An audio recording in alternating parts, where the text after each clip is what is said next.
கையில் இளைஞர்கள் ஒன்று திரண்டார்கள். சண்டிகரின் காணொளிகள் மிகவும் பிரபலமாகியதை நாமுமே கூட பார்த்தோம். சமூக ஊடகங்களில் கவிதைகள் எழுதப்பட்டன, உறுதிப்பாட்டை வெளிப்படுத்தும் பாடல்கள் பாடப்பட்டன. சின்ன சின்ன குழந்தைகள் கூட ஓவியங்கள் வரைந்தார்கள். அதிலே பெரிய செய்திகள் மறைபொருளாக இருந்தன. நான் 3 நாட்கள் முன்பாகத்தான் பீகானேர் சென்றிருந்தேன். அங்கே குழந்தைகள் இப்படிப்பட்டதொரு ஓவியத்தை தான் எனக்கு பரிசாக அளித்திருந்தார்கள். ஆபரேஷன் சிந்தூர் நாட்டு மக்களிடம் எந்த அளவுக்கு தாக்கத்தை ஏற்படுத்தி இருந்தது என்று சொன்னால், பல குடும்பங்கள் இதை தங்கள் வாழ்க்கையின் அங்கமாகவே ஆக்கி கொண்டு விட்டார்கள். பீகாரின் கட்டிஹாரிலே, யூபியின் குஷி நகரிலே, மேலும் பல நகரங்களிலே இந்த வேளையில் பிறந்த குழந்தைகளுக்கு சிந்தூர் என்று பெயர் சூட்டினார்கள். நண்பர்களே, நமது வீரர்கள் பயங்கரவாதிகளின் மறைவிடங்களை நாசம் செய்தார்கள். இது அவர்களின் மாபெரும் சாகசம். மேலும் அதிலே பாரதத்தில் தயாரிக்கப்பட்ட ஆயுதங்கள், கருவிகள் மற்றும் தொழில்நுட்பத்தின் பலமும் கூட அதிலே இடம்பெற்றிருந்தது. அதிலே தற்சார்பு பாரதத்தின் உறுதிப்பாடு வெளிப்பட்டது.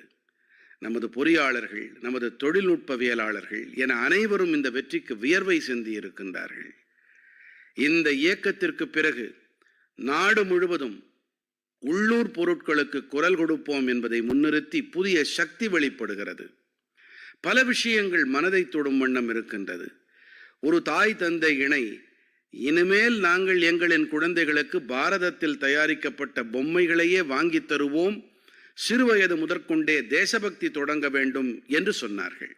சில குடும்பங்களோ, நாங்கள் எங்களுடைய விடுமுறைகளை தேசத்தின் ஏதாவது ஒரு அழகான இடத்தில் செலவு செய்வோம் என்று சபதமே மேற்கொண்டார்கள். பல இளைஞர்கள் வெட் இன் இந்தியா, அதாவது இந்தியாவில் திருமணம் செய்வோம் என்ற உறுதிப்பாட்டை எடுத்துக் கொண்டிருக்கின்றார்கள். இனி எந்த ஒரு பரிசு பொருளை வாங்க வேண்டும் என்றாலும் ஒரு இந்திய கைவினைஞர் தயாரித்த பொருளையே வாங்குவேன் என்று ஒருவர் கூறினார். நண்பர்களே, இதுதானே பாரதத்தின் மெய்யான பலம், மக்களின் மனங்களின் இணைவு, மக்கள் பங்களிப்பு.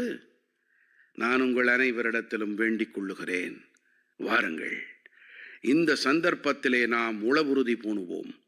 நாம் நமது வாழ்க்கையிலே முடிந்த வரையில் நம்முடைய தேசத்தில் தயாரிக்கப்பட்ட பொருட்களுக்கு முதன்மை அளிப்போம்.